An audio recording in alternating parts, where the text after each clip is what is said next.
From road networks to social networks, from discovering the causes of illness to modelling the spread of infectious disease, and studying the genetic variation in humans and populations of animal species in the wild, statistics is vital in every area of modern life.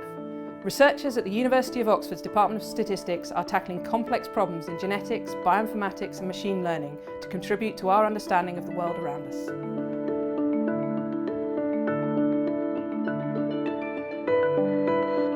Networks are a really important area of research in this department. I'm going to get you to imagine something for a moment now so I can explain them. So imagine you're on the World Wide Web, on the internet, and you're on a particular web page, and this is you on that web page, and then when you click on a link, it's like moving down one of these lines to a different web page. So then this entire network that's sitting behind me is like part of the World Wide Web, the internet, and it is the structure and properties of these kinds of things that we're studying in the department.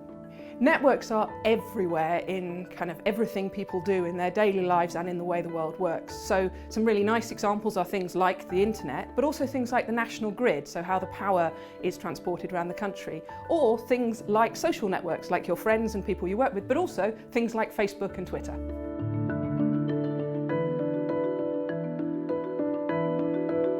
So a key focus of my group's research over the past several years has been the development of approaches to analyse genetic data, and in particular to identify fine-scale geographic differences that exist between people from different parts of the world. So in identifying these fine-scale geographic differences, a key issue that we have to solve is that those differences are very, very subtle. And so in our approach, what we try and do is we find segments of DNA that are shared between individuals, and we then use computationally intensive approaches, because the data sets are very large, to cluster those individuals that share lots of pieces of DNA, with the idea being that if you share pieces of DNA with people, you share lots of ancestry with them. So we've had the opportunity to apply our approaches to quite a few data sets now, including a fantastic data set gathered by Peter Donnelly and Walter Bodmer, which is for thousands of people within the UK.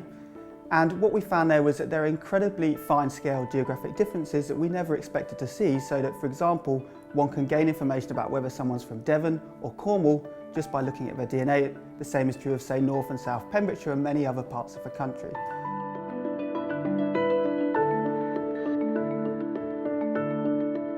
So my research is focused on statistical methods and statistical machine learning algorithms for the analysis of large, complex data sets that typically arise in modern biomedical research environments.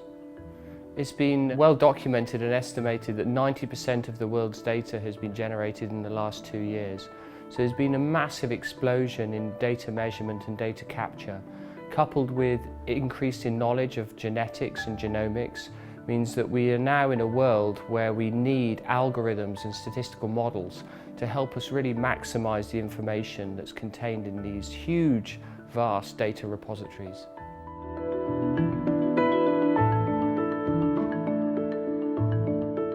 A probabilistic model is a mathematical model that tries to quantify uncertainty, if you like. So the simplest thing you might think of would be a model which says if I flip a fair coin, it comes up heads with probability of half and tails with probability of half. And our probabilistic models are used all over the place. So you can use them in essentially any sort of modelling in science and social science.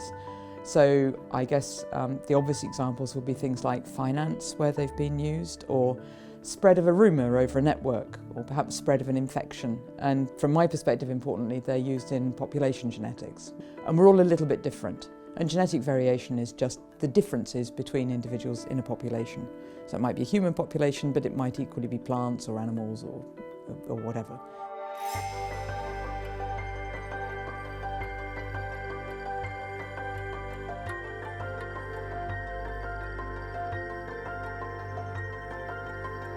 Graduate student supervision is more like a collaboration, and it's one where I happen to have the edge because I've been in the game for a lot longer, so I've got experience and I'll know that a particular idea might work in a particular setting. But then there'll be the people who are going off and really exploring that idea and trying to make it work and trying to work out the details. At Oxford, I'm director of a centre for doctoral training called OxWasp, which is a partnership between the University of Warwick, Department of Statistics, and the University of Oxford. The students come for 4 years. The first year is spent undertaking advanced courses in small research groups that are taken by the experts that we have in both departments. They then spend 3 years focusing in on a particular area of doctoral research as they obtain their PhD. I think Oxford is a fantastic place to do work into DNA because aside from the statistical expertise here, we also have lots of experimental groups interested in research into DNA, and that's enabled us to forge collaborations. The department is a really friendly place to work, and we have every year a Christmas party and a summer party. But we also have weekly events like the departmental coffee, which is on Tuesdays, and Friday afternoon beers.